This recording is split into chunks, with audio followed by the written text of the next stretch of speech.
Hey everyone, welcome back to another video from Apps Academy.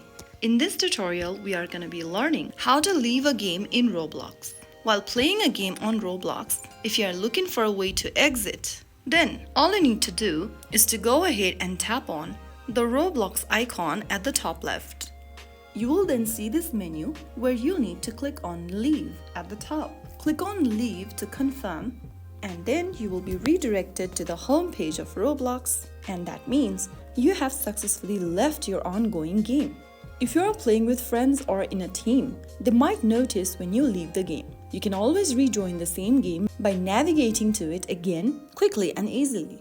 So that's how you easily leave a game in Roblox. I hope the video was helpful to you.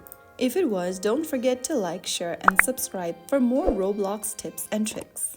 I will be back again in the next video. Stay tuned till then.